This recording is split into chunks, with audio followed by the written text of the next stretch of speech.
Hello students, good morning. Today I am going to discuss with you government budget.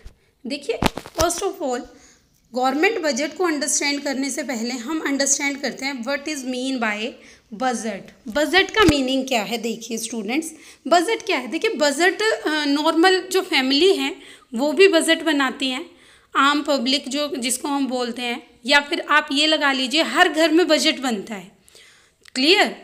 तो हर घर में budget बनता है कि कहाँ कहाँ से हमारी इनकम जनरेट होगी और उस इनकम को कहाँ कहाँ हम खर्च करेंगे, उसका एक्सपेंडिचर करेंगे. तो ये सब प्री डिसाइडेड होता है कि सपोज हमारी इनकम 50,000 है, तो उस 50,000 का कितना प्रोपोर्शन आप फूड पे एक्सपेंडिचर करेंगे, कितना आप क्लोथ्स पे करेंगे, कितना आप हेल्थ फैसिलिटीज़ पे करेंगे, या फिर अदर एक्सपेंडिचर्स पे करेंगे. क्लियर? तो ये सब प्री डिसाइडेड होता है. इन सब का एक परफॉर्मा हम तैयार कर लेते हैं, और वो जो परफॉर्मा, वो फ्रेमवर्क जो तैयार किया जाता है उसी को क्या बोलते हैं आप? बजट. क्लियर? आफ्टर दैट देखिए डेफिनेशन वाइज अगर बात करें तो a budget is a statement of future receipts and future payment. और बजट हमेशा बनता किसके लिए है? फ्यूचर के लिए. अगर आज हम बजट बना रहे हैं तो मीन्स आने वाले कल के लिए, मीन्स कि किस पर्टिकुलर मंथ में, किसी पर्टिकुलर ईयर में टोटल आप कहाँ कहाँ से इनकम जनरेट करेंगे और कहाँ कहाँ पे आप एक्सपेंडिचर करेंगे. क्लियर? तो ये एक स्टेटमेंट है फ्यूचर रिसिप्ट्स की और फ्यूचर पेमेंट्स की, कि रिसिप्ट्स कहाँ कहाँ से आएंगी और पेमेंट आप कहाँ कहाँ करेंगे. क्लियर? आफ्टर दैट देखिए a government budget is a statement of future government receipts and future payments. Government budget क्या है? Is a statement of future government receipts, कि फ्यूचर में गवर्नमेंट की क्या तो रिसिप्ट्स होंगी और क्या उसे पेमेंट करनी पड़ेगी. मीन्स कहाँ कहाँ से तो रिसिप्ट होगी, कहाँ कहाँ से तो इनकम होगी और कहाँ कहाँ एक्सपेंडिचर करेगी गवर्नमेंट. ये उस सब की स्टेटमेंट है गवर्नमेंट बजट. नॉर्मल बजट की बात करें तो it is related to future payment and future receipts, और गवर्नमेंट बजट में एक वर्ड और ऐड हो गया, दैट इज़ गवर्नमेंट. मीन्स यहाँ पे एक नॉर्मल फैमिलीज़ के बजट की बात हो रही है और यहाँ पे किसकी बात हो रही है? नीचे गवर्नमेंट के बजट की, कि गवर्नमेंट की रिसिप्ट्स क्या क्या होंगी और गवर्नमेंट की इनकम क्या होंगी. क्लियर? आफ्टर दैट देखिए नेक्स्ट गवर्नमेंट बजट ऑब्जेक्टिव्स. अब गवर्नमेंट बजट के ऑब्जेक्टिव्स क्या क्या हैं? गवर्नमेंट बजट क्यों बनाती है उसका देखिए. फर्स्ट ऑब्जेक्टिव क्या है? इकोनॉमिक ग्रोथ और जीडीपी ग्रोथ. देखिए स्टूडेंट्स, मैं नेशनल इनकम में ऑलरेडी आपके साथ डिस्कस कर चुकी हूँ. GDP, GDP stands for gross domestic product. Gross domestic product क्या बताया था मैंने वहाँ पे आपको, कि final value of goods and services produced within domestic territory with the help of production in an accounting year. Means जो भी गुड्स और सर्विसेज आप प्रोड्यूस कर रहे हैं with the help of production, उनकी फाइनल वैल्यू को ही क्या बोलते हैं आप? जीडीपी. और अगर जीडीपी की ग्रोथ होगी, मीन्स उन गुड्स और सर्विसेज की फाइनल वैल्यू बढ़ेगी, तो हम क्या मानेंगे? तो हम क्या मानेंगे कि हमारा कंट्री जो है वो ग्रो कर रहा है. तो अब हमारे गवर्नमेंट बजट का भी मेन ऑब्जेक्टिव क्या है? कि जीडीपी की ग्रोथ की जाए, जो फाइनल गुड्स और सर्विसेज हैं उनकी वैल्यू को इंक्रीज किया जाए. तो first objective I think clear है कि जीडीपी ग्रोथ या economic growth means GDP growth. अगर कंट्री का जीडीपी बढ़ रहा है तो हम ये मानते हैं कि कंट्री की ग्रोथ हो रही है, इकोनॉमी की ग्रोथ हो रही है. और अगर जीडीपी नहीं बढ़ रहा, in that case that means हमारी इकोनॉमी ग्रो नहीं कर रही. क्लियर? आफ्टर दैट देखिए second objective, that is better allocation of resources. दूसरा ऑब्जेक्टिव क्या है गवर्नमेंट का? बेटर एलोकेशन ऑफ रिसोर्सेज, कि रिसोर्सेज को प्रॉपर तरीके से एलोकेट किया जाए. देखिए इसमें आप बोल सकते हैं imposition of heavy taxes. Means government क्या कर सकती है रिसोर्सेज को प्रॉपर तरीके से, बेटर तरीके से एलोकेट करने के लिए. Heavy taxes can be imposed on production units engaged in production of harmful products. क्या कर सकती है गवर्नमेंट? जो हार्मफुल प्रोडक्ट्स हैं लाइक लिकर है, सिगरेट्स है, टोबाकू वगैरह हैं, इन सब पे क्या करे? हैवी टैक्सेस लगा दे. और जो अदर इंडस्ट्रीज़ हैं जो कि वेलफेयर के लिए, पब्लिक वेलफेयर के लिए काम कर रही है, उनको क्या करे? सब्सिडी प्रोवाइड कर दे, टैक्स कंसेशंस दे दे. ठीक है। तो इस तरह से गवर्नमेंट अपने रिसोर्सेज को प्रॉपरली एलोकेट कर सकती है। मीन्स जो हार्मफुल प्रोडक्ट्स हैं उन पे ज़्यादा टैक्स लगा के, और जो बेनिफिशियल प्रोडक्ट हैं उनको कुछ सब्सिडी या कंसेशन प्रोवाइड कर दे। बेनिफिशियल प्रोडक्ट लाइक आप कह सकते हैं खादी को प्रमोट कर सकती है गवर्नमेंट, खादी प्रोडक्ट्स को। तो लीकर वगैरह पे ज़्यादा टैक्सेस लगा दे, और जो इंडस्ट्री, जो फैक्ट्रीज जो हैं वो खादी का प्रोडक्शन कर रही हैं उनको कुछ टैक्स कंसेशन प्रोवाइड कर दे या फिर कोई सब्सिडी प्रोवाइड कर दे। तो इस तरह से गवर्नमेंट रिसोर्सेज को प्रॉपरली एलोकेट कर सकती है। क्लियर? आफ्टर दैट देखिए next, provision of public goods. इसके अलावा और क्या कर सकती है? Provision of public goods means government खुद गुड्स का प्रोडक्शन करके और पब्लिक को वो नॉर्मल रेट्स पे डिस्ट्रीब्यूट कर सकती है, और मैक्सिमम राशन शॉप्स खोल सकती है, जिससे पब्लिक को, जो पुअर पीपल हैं उनको ईजीली गुड्स अवेलेबल हो सके। क्लियर?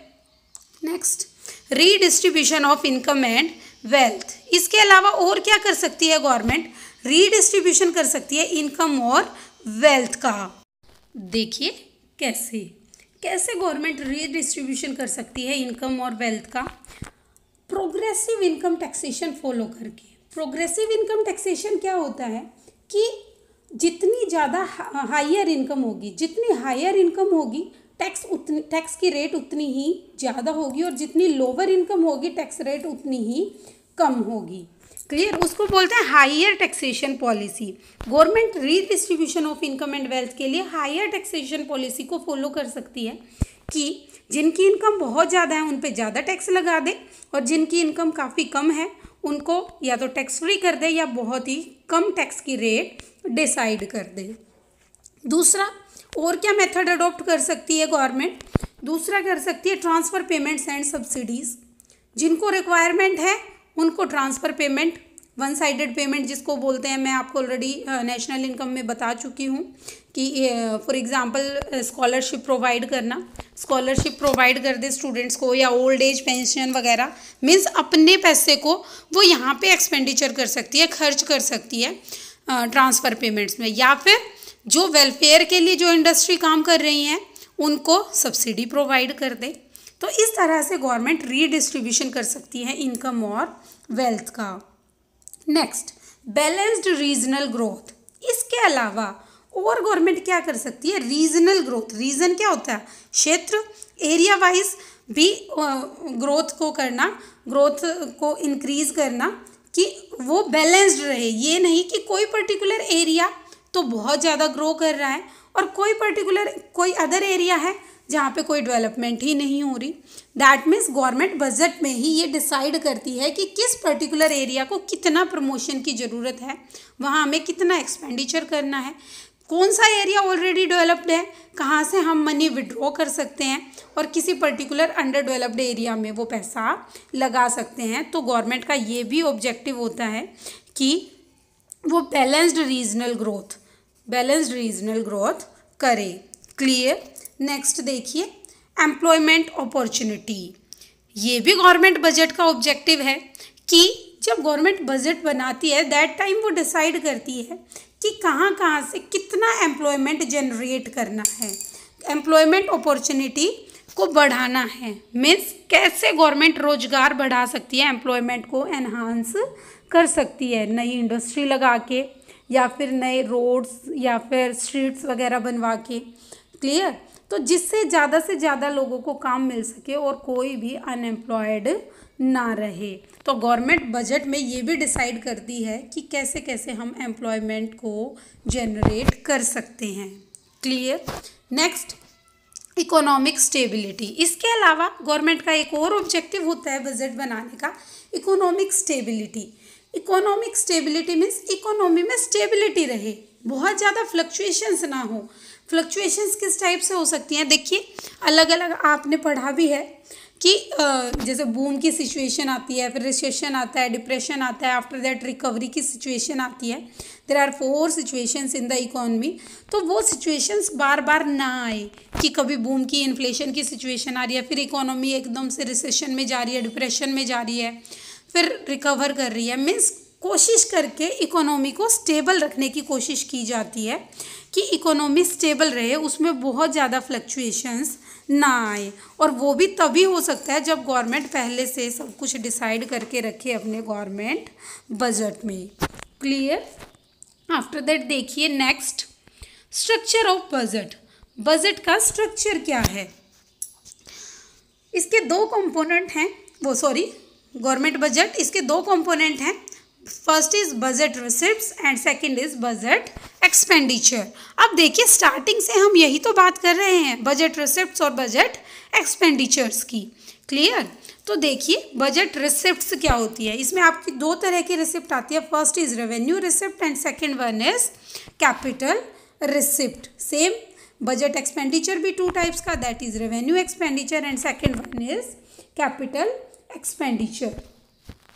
आफ्टर दैट देखिए नेक्स्ट, अब मीनिंग मैं आपको अभी बताती हूँ, वन बाय वन स्टडी करते हैं इनको। देखिए फर्स्ट इज रेवेन्यू रिसिप्ट्स। देखिए रेवेन्यू रिसिप्ट्स कौन सी होती हैं गवर्नमेंट की?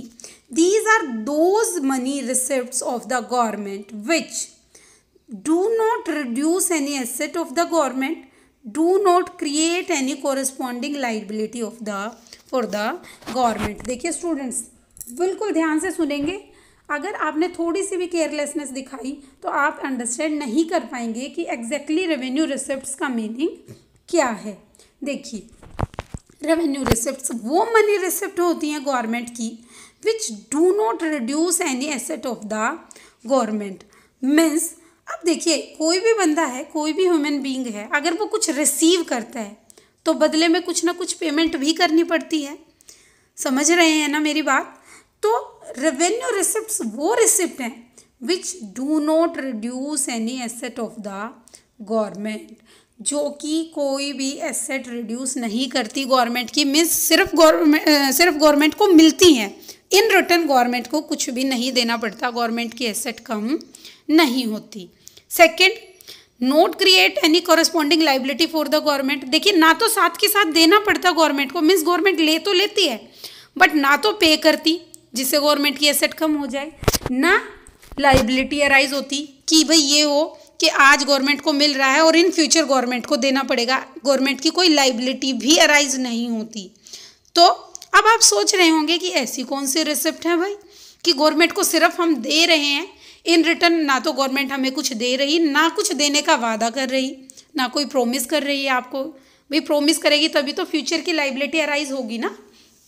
तो देखिए वो कौन से रिसिप्ट्स हैं, रेवेन्यू रिसिप्ट्स।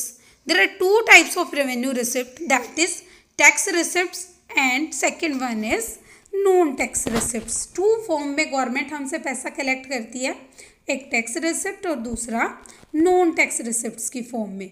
देखते हैं क्या क्या है इनमें। First one is tax receipts.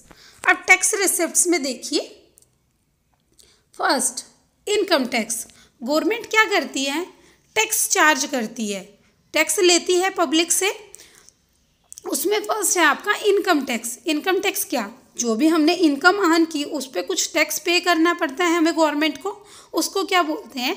Income tax बोलते हैं। Second is corporate tax. Corporate tax means जो कॉरपोरेशंस को पे करना पड़ता है, ऑर्गेनाइजेशंस को पे करना पड़ता है अपनी इनकम का, वो corporation tax. Estate tax, estate जो प्रॉपर्टी वगैरह होती है उनका जो टैक्स पे करना पड़ता है, that is estate tax. After that gift tax. बहुत हैवी गिफ्ट कई बार बंदे एक दूसरे को ट्रांसफ़र कर देते हैं। जैसे आप इसमें फिल्म एक्ट्रेस वगैरह का नाम ले सकते हैं कि आपने कई बार सुना होगा कि इस एक्ट्रेस ने अपने बेटे को ये घर जो है वो गिफ्ट कर दिया या फिर ये बहुत बड़ी गाड़ी गिफ्ट कर दी, लाइक दिस टाइप। तो उन गिफ्ट्स पे भी जिनका हैवी अमाउंट होता है उन पे भी गवर्नमेंट टैक्स चार्ज करती है, उसको बोलते हैं government gift tax. Next is custom duty. Custom duty वो ड्यूटी जो कि इंपोर्ट एक्सपोर्ट पे की जाती है। तो वो इंपोर्ट एक्सपोर्ट पे जो ड्यूटी या टैक्स लगाती है गवर्नमेंट उसको बोलते हैं आप कस्टम ड्यूटी। तो इन दैट फॉर्म भी गवर्नमेंट पैसा कलेक्ट करती है पब्लिक से। तो डिफरेंट टाइप के टैक्सेस को आपने स्टडी किया। Income tax, corporate tax, estate tax, gift tax और कस्टम ड्यूटी, ये सब टैक्सेस गवर्नमेंट कलेक्ट करती है and all of these taxes are the revenue receipts of the government. Government सिर्फ हमसे ले लेती है, इन रिटर्न ना तो हमें कुछ देती, जिससे ना तो गवर्नमेंट की एसेट कम होती, nor lead to increase in liability, ना ही फ्यूचर में पेमेंट करने का कोई प्रॉमिस करती है, जिससे गवर्नमेंट की कोई लाइबिलिटी भी अराइज नहीं होती। क्लियर? आफ्टर दैट देखिए नॉन टैक्स रिसिप्ट्स। टैक्स के फॉर्म में तो पैसा कलेक्ट करती ही है गवर्नमेंट, इसके अलावा नॉन टैक्स रिसिप्ट्स भी हमसे कलेक्ट करती है।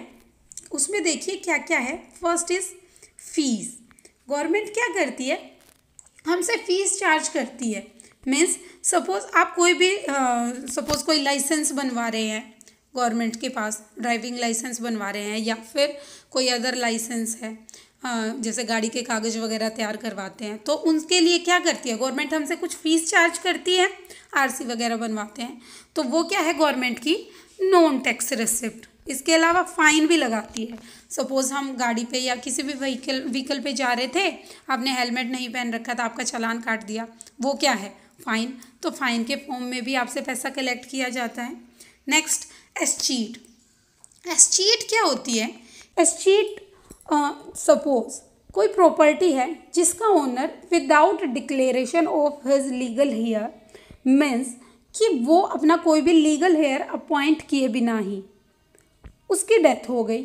सपोज कोई प्रॉपर्टी थी उसके पास और उसने ये नहीं बताया कि वो ये प्रॉपर्टी किसके नाम करके जा रहा है, और सपोज एकदम से उसकी सडन उसकी डेथ हो गई, तो उस प्रॉपर्टी पे भी गवर्नमेंट अपना कब्जा कर लेती है, गवर्नमेंट उसको ले लेती है उस प्रॉपर्टी को। तो उसे क्या बोलते हैं? एस्चीट। तो एस्चीट की फॉर्म में भी गवर्नमेंट को रेवेन्यू रिसिप्ट्स होती हैं, या फिर इनको नॉन टैक्स रिसिप्ट्स भी बोलते हैं। ऐसी प्रॉपर्टी जिसका कोई लीगल हायर नहीं होता, उस प्रॉपर्टी को गवर्नमेंट अपने पास रख लेती है, गवर्नमेंट उसे ले लेती है, उसे बोलते हैं एस्चीट। क्लियर? आफ्टर दैट देखिए नेक्स्ट स्पेशल असेसमेंट। अब स्पेशल असेसमेंट क्या होता है कि गवर्नमेंट सपोज हमारी कोई प्रॉपर्टी थी और गवर्नमेंट ने क्या किया, उस प्रॉपर्टी के आसपास कोई भी गवर्नमेंट मॉल बनवा दिया या फिर कोई स्कूल खोल दिया या गवर्नमेंट हॉस्पिटल खोल दिया, तो गवर्नमेंट की उस डेवलपमेंट एक्टिविटी की वजह से हमारी प्रॉपर्टी की जो वैल्यू एनहांस हुई।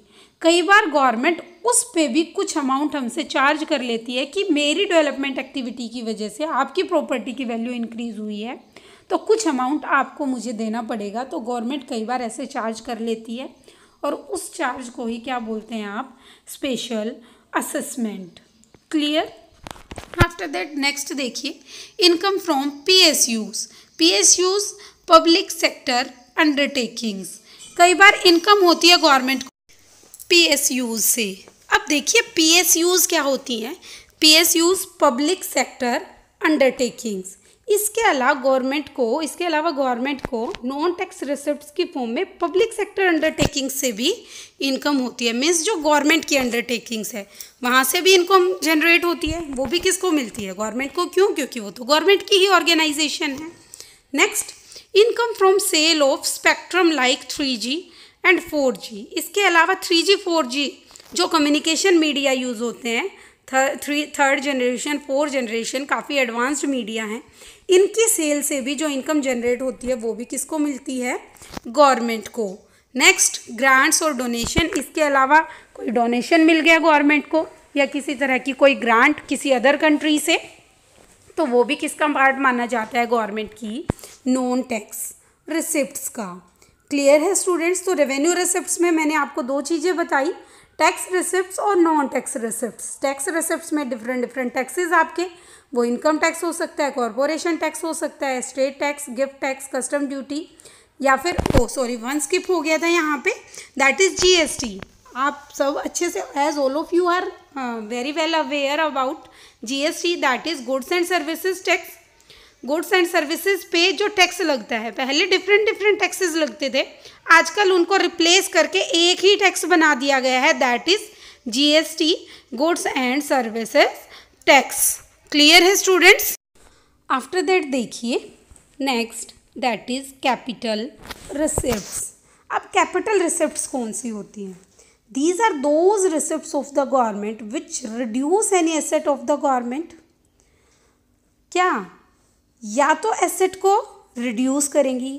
रेवेन्यू रिसिप्ट में क्या पढ़ा कि ना तो एसेट रिड्यूस होगी, अब यहाँ क्या है, reduce any asset of the government, या तो एसेट रिड्यूस होगी या फिर create any corresponding liability for the government, या फिर गवर्नमेंट की कोई कॉरस्पॉन्डिंग लाइबिलिटी अराइज होगी। मीन्स अगर गवर्नमेंट कुछ रिसीव कर रही है तो या तो साथ के साथ कुछ पेमेंट करेगी जिससे गवर्नमेंट की एसेट रिड्यूस हो जाएंगी, या फिर कुछ करने का प्रोमिस करेगी फ्यूचर में जिससे उस मीन्स उसकी कोई कॉरस्पॉन्डिंग लाइबिलिटी अराइज होगी। फॉर एग्जाम्पल देखिए कैसे, फर्स्ट एसेट रिडक्शन का डिसइन्वेस्टमेंट। सपोज गवर्नमेंट ने डिसइन्वेस्टमेंट कर दिया, मीन्स गवर्नमेंट की कोई ऑर्गेनाइजेशन थी उसे सेल आउट कर दिया प्राइवेट सेक्टर को, तो डिसइन्वेस्टमेंट। अब सेल आउट किया प्राइवेट सेक्टर को, रिसिप्ट तो हुई, पैसा तो मिला उसको बेचने से, बट साथ में क्या हुआ, गवर्नमेंट की एसेट रिड्यूस हो गई। Clear. Recovery of loans, loan recover किया, लोन रिकवर किया तो गवर्नमेंट को रिसीव तो हुआ पैसा, मीन्स कैपिटल रिसिप्ट, बट साथ के साथ क्या हुआ, वो लोन जो गवर्नमेंट के पास एज एन एसेट की फॉर्म में था, मीन्स गवर्नमेंट के पास जो लोन रखा हुआ वो एसेट गवर्नमेंट की अब कम हो गई, अब वो लोन नहीं रहा। लोन क्या था, गवर्नमेंट के लिए एसेट थी, अब क्योंकि उसकी रिकवरी हो गई तो कैपिटल रिसिप्ट होगी, बट अब फ्यूचर में गवर्नमेंट को उसके रिगार्डिंग कोई भी पेमेंट नहीं मिलेगी, मीन्स गवर्नमेंट की एसेट क्या हो गई, रिड्यूस हो गई। क्लियर। आफ्टर दैट देखिए, create any corresponding liability for the government, government की लाइबिलिटी क्रिएट होगी, वो कैसे, domestic borrowing by the government. Suppose government ने बोरो कर लिया पैसा, डोमेस्टिक मीन्स अपने ही देश में, सपोज हो सकता है वो आरबीआई से कर ले या फिर कमर्शियल बैंक से या फिर किसी बहुत बड़े बिजनेसमैन से भी पैसा कलेक्ट कर सकती है। तो ऐसे बोरोइंग की अगर गवर्नमेंट ने तो क्या होगा, कॉरस्पॉन्डिंग लाइबिलिटी अराइज होगी। क्यों, क्योंकि फ्यूचर में अब गवर्नमेंट को उसे पे करना पड़ेगा। इंटरनेशनल बोरोइंग, इसके अलावा इंटरनेशनल बोरोइंग कर ले, मीन्स आउटसाइड द कंट्री, किसी अदर कंट्री से बोरो कर ले तो भी गवर्नमेंट की फ्यूचर लाइबिलिटी अराइज होगी। तो capital receipts are those receipts which either create any liability और leads to reduction in asset of the government, means या तो एसेट रिड्यूस होगी या फिर लाइबिलिटी अराइज होगी। क्लियर। आफ्टर दैट देखिए next, that is revenue expenditure. Revenue expenditure देखिए क्या है, अब तक तो आपने क्या स्टडी किया, capital receipts and revenue receipts. अब बात करते हैं बजट एक्सपेंडिचर की, और बजट एक्सपेंडिचर में फर्स्ट है आपका रेवेन्यू एक्सपेंडिचर। अब रेवेन्यू एक्सपेंडिचर वो एक्सपेंडिचर होते हैं गवर्नमेंट के which neither create any asset of the government. अब गवर्नमेंट खर्चा तो करती है बट ना तो गवर्नमेंट की कोई एसेट इंक्रीज होती, neither create any asset of the government, no reduction any corresponding liability of the government. अब देखिए रेवेन्यू रिसिप्ट के केस में तो क्या था कि गवर्नमेंट को रिसीव हो रहा है, बदले में ना कोई एसेट रिड्यूस हो रही ना लाइबिलिटी क्रिएट हो रही। यहाँ पे उसका रिवर्स कि ना तो एसेट बढ़ रही, मीन्स गवर्नमेंट एक्सपेंडिचर तो कर रही है बट इन रिटर्न गवर्नमेंट को कुछ भी नहीं मिल रहा। नोट रिड्यूस एनी लाइबिलिटी, ना उसकी मीन्स एक्सपेंडिचर कर रही है और मीन्स अपने पास से कोई पेमेंट कर रही है, लेकिन बदले में उसे कुछ भी, ना ही उसकी कोई भी लाइबिलिटी रिड्यूस हो रही है, ना एसेट बढ़ रही ना लाइबिलिटी रिड्यूस हो रही। कैसे देखते हैं। फर्स्ट, एसेट इंक्रीज नहीं होती और गवर्नमेंट एक्सपेंडिचर कर देती है। ऐसा कौन सा एक्सपेंडिचर करती है भाई गवर्नमेंट, देखिए salary and wages paid to the government staff. Government अपने स्टाफ को सैलरी पे करती है, अब पे तो कर दिया पर क्या बदले में गवर्नमेंट को कुछ मिला, नहीं, मीन्स गवर्नमेंट की एसेट इंक्रीज नहीं हुई। इसके अलावा स्कॉलरशिप, गवर्नमेंट स्कॉलरशिप भी देती है, उससे भी गवर्नमेंट की कोई भी एसेट इंक्रीज नहीं होती, या फिर सब्सिडी प्रोवाइड करती है, ओल्ड एज पेंशन है, डिफेंस एक्सपेंडिचर, आर्मी वगैरह पे जो एक्सपेंडिचर करती है, इससे गवर्नमेंट की कोई एसेट एनहांस नहीं होती, बस गवर्नमेंट का एक्सपेंडिचर होता है। Clear. No reduction any corresponding liability for the government, ना ही गवर्नमेंट की कोई लाइबिलिटी रिड्यूस होती। कैसे, grant to state governments for natural calamities like food and flood and earthquake. अगर फ्लड या अर्थक्वेक की या कोई भी और अदर नेचुरल कैलेमिटी आ जाती है, दैट टाइम गवर्नमेंट क्या करती है, स्टेट गवर्नमेंट्स को कुछ ग्रांट प्रोवाइड करती है, कुछ हेल्प प्रोवाइड करती है, कुछ सहायता प्रोवाइड करती है बदले में। अब प्रोवाइड तो कर दी, अब क्या उससे गवर्नमेंट की क्या वो लाइबिलिटी थी गवर्नमेंट की? नहीं। अगर नहीं देती तो भी कोई इशू नहीं था, मतलब गवर्नमेंट ने एक्सपेंडिचर भी किया पर गवर्नमेंट की कोई भी लाइबिलिटी रिड्यूस नहीं हुई। क्लियर है? तो क्या बताया, देखिए मैंने आपको दो चीज़ें हमने यहाँ पे डिस्कस की रेवेन्यू एक्सपेंडिचर में। एक कि गवर्नमेंट एक्सपेंडिचर कर देती है पर बदले में ना तो गवर्नमेंट की कोई एसेट इंक्रीज होती है और ना ही लाइबिलिटी रिड्यूस होती है। क्लियर? आफ्टर दैट देखिए next, that is capital expenditure. अब कैपिटल एक्सपेंडिचर क्या है? Those expenditures of the government which increase any asset of the government. वहाँ तो क्या था, ना तो एसेट इंक्रीज होगी और ना ही लाइबिलिटी रिड्यूस होगी। यहाँ पे दोनों में से एक काम होगा, या तो इधर increase any assets of the government और reduce any corresponding liability for the government. या तो एसेट बढ़ेगी या फिर लाइबिलिटी रिड्यूस होगी, दोनों में से एक काम जरूर होगा। जैसे फॉर एग्जांपल देखिए कैसे, शेयर्स ऑफ डोमेस्टिक और multinational companies purchased by the government. Government ने डोमेस्टिक या मल्टीनेशनल कंपनी के शेयर्स को परचेज कर लिया, बाय कर लिया, तो उससे क्या हुआ, गवर्नमेंट की एसेट इंक्रीज हो गई। Increase any asset of the government, government की एसेट बढ़ी है, क्यों? क्योंकि उसके पास शेयर्स आ गए। Expenditure on land and building, इसके अलावा लैंड और बिल्डिंग पे कोई एक्सपेंडिचर कर दिया गवर्नमेंट ने, खर्चा किया है कैपिटल एक्सपेंडिचर, बट बदले में क्या, एसेट इंक्रीज होगी, लैंड और बिल्डिंग गवर्नमेंट के पास आ गई। मशीनरी इक्विपमेंट्स हो सकती हैं, या loan by central government to the state government और स्टेट कॉरपोरेशन। इसके अलावा लोन दे दिया अगर सेंट्रल या स्टेट गवर्नमेंट को, तो भी क्या है, एसेट इंक्रीज होगी। क्यों? क्योंकि लोन इन फ्यूचर गवर्नमेंट को वापस मिलेगा वो लोन का अमाउंट। क्लियर? आफ्टर दैट देखिए, रिडक्शन एनी कॉरस्पॉन्डिंग लाइबिलिटी, या फिर लाइबिलिटी रिड्यूस होगी, कैसे वो देख लेते हैं। रीपेमेंट ऑफ डोमेस्टिक लोन और बोरोइंग, क्या किया, या तो आपने जो लोन ले रखा था आपने उसकी पेमेंट कर दी, पेमेंट की, आपका कैपिटल एक्सपेंडिचर, बदले में क्या हुआ, आपकी लाइबिलिटी जो है वो रिड्यूस हो गई। रीपेमेंट ऑफ इंटरनेशनल लोन, या फिर बोरो, आपने कोई भी बोरोइंग कर रखी थी या कोई लोन ले रखा था, अगर आप उसकी रीपेमेंट करते हैं तो आपकी लाइबिलिटी रिड्यूस हो जाएगी और ये आपका कैसा एक्सपेंडिचर माना जाएगा, कैपिटल एक्सपेंडिचर माना जाएगा। मीन्स दोनों में से कोई भी एक फीचर है तो वो आपका कैपिटल एक्सपेंडिचर है। क्लियर? देखिए क्या बताया मैंने आपको, कैपिटल एक्सपेंडिचर जिससे या तो आपकी कोई एसेट इंक्रीज होगी या फिर लाइबिलिटी रिड्यूस होगी, और रेवेन्यू एक्सपेंडिचर जिससे ना तो आपकी एसेट इंक्रीज होगी और ना ही लाइबिलिटी। यहाँ पे नीदर वर्ड आ जाएगा, नाइदर वर्ड आ जाएगा, और कैपिटल एक्सपेंडिचर में आप आइदर वर्ड यूज़ कर सकते हैं कि या तो एसेट इंक्रीज या लाइबिलिटी रिड्यूस। क्लियर है आपको? Capital expenditure, revenue expenditure, capital receipts and revenue receipts. Clear? After that देखिए नेक्स्ट, बजट एक्सपेंडिचर। फॉर्मूला अगर जनरेट करना चाहें तो उसमें भी कोई प्रॉब्लम नहीं है, इजी है। Budget expenditure is equal to revenue expenditure plus capital expenditure, budget receipts, revenue receipts and capital receipts. Clear? ऐसे ही बजट डेफिसिट की बात करें, घाटा, बजट घाटा कैसे, अगर आपके एक्सपेंडिचर ज़्यादा हो जाए, बजट एक्सपेंडिचर ज़्यादा हो जाए in comparison to budget receipts, तो उसे क्या बोल देंगे आप, बजट डेफिसिट। तो budget expenditure minus budget receipts is equal to budget deficit. Same अगर बात करें सरप्लस की तो इसका रिवर्स हो जाएगा, जब रिसिप्ट्स आपकी ज़्यादा हो जाए और एक्सपेंडिचर कम रह जाए तो उसे क्या बोल देंगे आप, budget surplus. Clear? After that देखिए सेम, आफ्टर दैट देखिए budget expenditure. There are two types of budget expenditure, that is revenue expenditure and capital expenditure, as we already have discussed.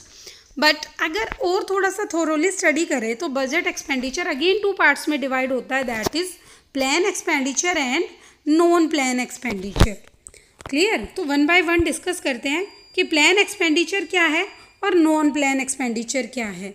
देखिए plan expenditure, expenditure which refers to क्या?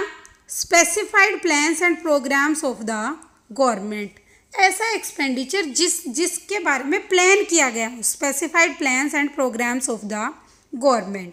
Second, assistance of central government to the state government. Assistance means उनको बोला गया है, बताया गया है state government को कि हम इतना एक्सपेंडिचर तो आप पे कर देंगे, उनको असिस्टेंस दी गई है, उनको बताया गया है, उनको सांत्वना दी गई है कि इतना एक्सपेंडिचर तो सेंट्रल गवर्नमेंट स्टेट गवर्नमेंट पे कर देगी।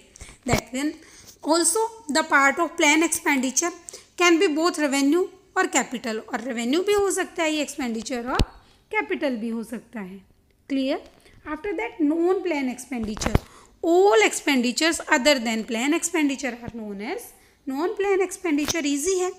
these are related to routine functioning of the government such as law and order, police, judiciary, defence expenditure या फिर सब्सिडी वगैरह। सब्सिडी एकदम से गवर्नमेंट को प्रोवाइड करनी पड़ सकती है, किसी पर्टिकुलर एरिया में रिक्वायरमेंट है वहाँ पे प्रोवाइड करनी, या फिर डोमेस्टिक पर्पज़ के लिए लाइक गवर्नमेंट सिलेंडर वगैरह पे सब्सिडी प्रोवाइड करती है वो।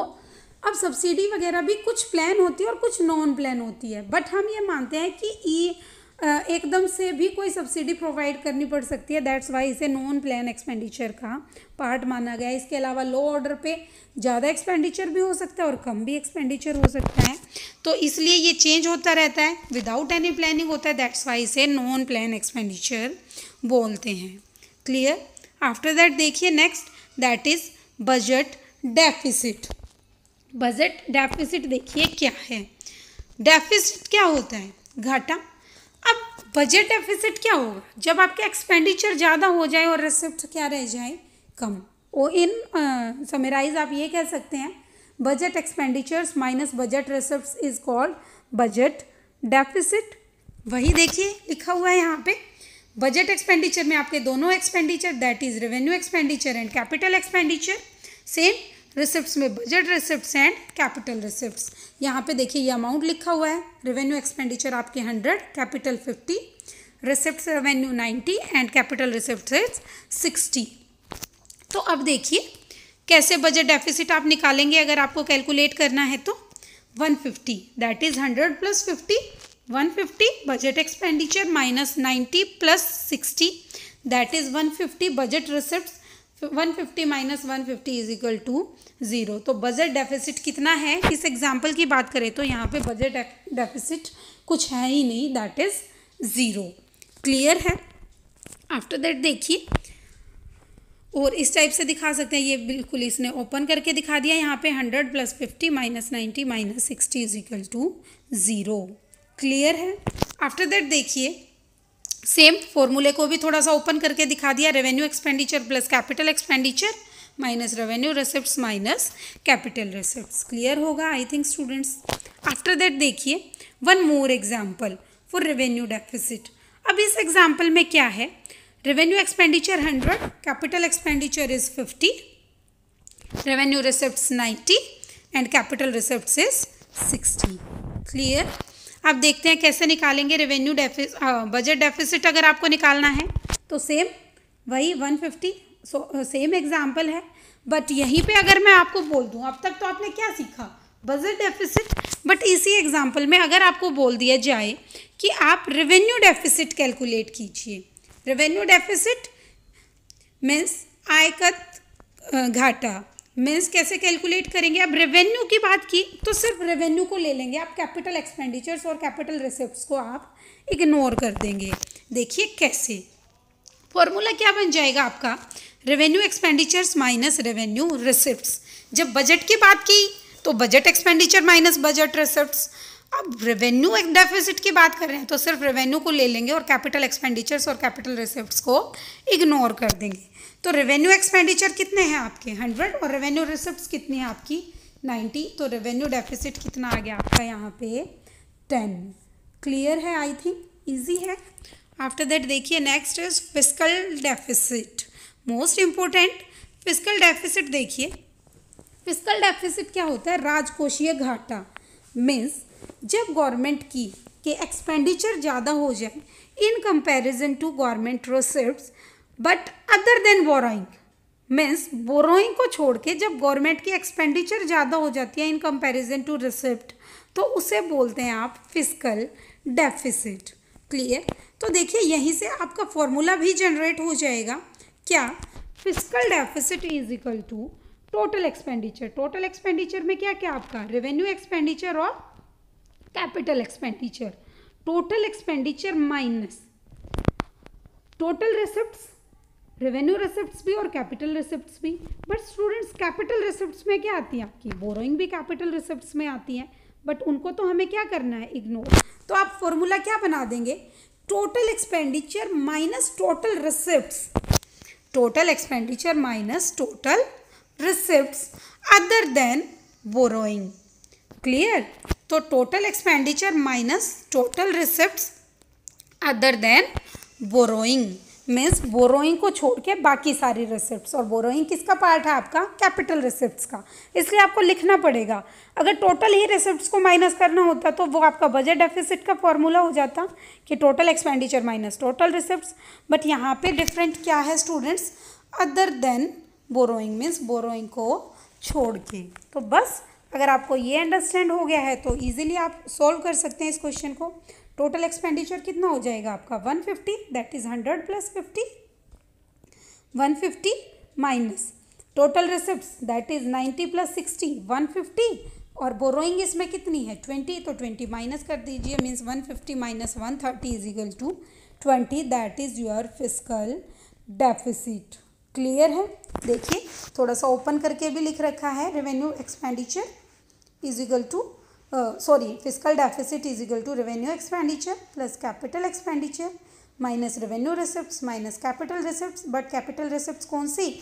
Other than borrowing means borrowings को छोड़ के। क्लियर? आफ्टर दैट देखिए next, that is primary deficit. Primary deficit अगर आपको फिस्कल डेफिसिट समझ आ गया है तो उसके बाद ये बहुत ईजी है। सेम एग्जाम्पल, बस अगर आप फिस्कल डेफिसिट में से इंटरेस्ट पेमेंट्स को माइनस कर देते हैं, माइनस इंटरेस्ट पेमेंट, तो वो आपका क्या आ जाएगा? Primary deficit. तो देख लेते हैं स्टूडेंट्स आपका फिस्कल डेफिसिट ऊपर एग्जाम्पल में कितना आया था? 20 आया था। 20 माइनस इंटरेस्ट पेमेंट आपको कितना शो ऑफ कर रखा है यहाँ पे? देखिए ये दैट इज 10। तो 20 माइनस 10 प्राइमरी डेफिसिट कितना हो गया आपका? 10। क्लियर है स्टूडेंट्स? फॉर्मूला बिल्कुल ओपन करके दिखाना चाहें तो दिखा सकते हैं, अदरवाइज़ ये इजी फॉर्मूला ही आप याद रख सकते हैं, कोई प्रॉब्लम नहीं है। ये fiscal deficit minus interest payment. Otherwise आप ये भी देख सकते हैं revenue expenditure except interest payment plus capital expenditure minus revenue receipts minus capital receipts other than borrowing. I think आप ऊपर वाला ही कर लीजिए, fiscal deficit minus interest payment easy है। क्लियर? आफ्टर दैट देखिए next, budget are two types, that is balanced budget and second one is unbalanced budget. अब देखिए क्या डिफरेंस है दोनों में। अब आप देख सकते हैं डायग्राम से भी, आई थिंक आपको देखते ही अंडरस्टैंड आप कर गए होंगे। बैलेंस मीन्स जब आपके एक्सपेंडिचर और आपके रिसिप्ट्स, देखिए ये क्या है? बैलेंस। दोनों चीज़ें बैलेंस हैं, बिल्कुल इक्वल हैं। तो जब आपके एक्सपेंडिचर्स और रिसिप्ट्स इक्वल होते हैं तो उसको बोलते हैं बैलेंस्ड बजट। और जब आपकी एक चीज़ बहुत कम और एक चीज़ बहुत ज़्यादा, उसको क्या बोलते हैं आप? Unbalanced budget. एग्जाम्पल से ही आप इजीली अंडरस्टैंड कर गए होंगे इस इमेज से। ये कैसा अनबैलेंस्ड बजट है? एक चीज़ तो बहुत ऊपर है और एक चीज़ बिल्कुल डाउन में चली गई है। वो एक्सपेंडिचर्स भी हो सकते हैं और इनकम भी हो सकती है। Clear? Budget receipts is equal to budget expenditure is called budget balanced budget. और अनबैलेंस्ड बजट में क्या आ जाएगा आपका? जब आपके एक्सपेंडिचर्स ज़्यादा हो जाए रिसिप्ट से। अब एक्सपेंडिचर ज़्यादा रिसिप्ट कम, तो उसे क्या नाम दिया था हमने? अभी स्टडी किया है, दैट इज डेफिसिट बजट। इसी का रिवर्स, अगर आपके पास रिसिप्ट ज़्यादा हो जाए और एक्सपेंडिचर कम हो तो उसको क्या बोलते हैं? Surplus budget. तो क्लियर है स्टूडेंट्स? तो मिलते हैं जल्द ही एक न्यू वीडियो में कुछ न्यू टॉपिक्स के साथ। तब तक के लिए good bye. If you have any query, please paste it in the comment box so that I can check and respond accordingly. Thank you.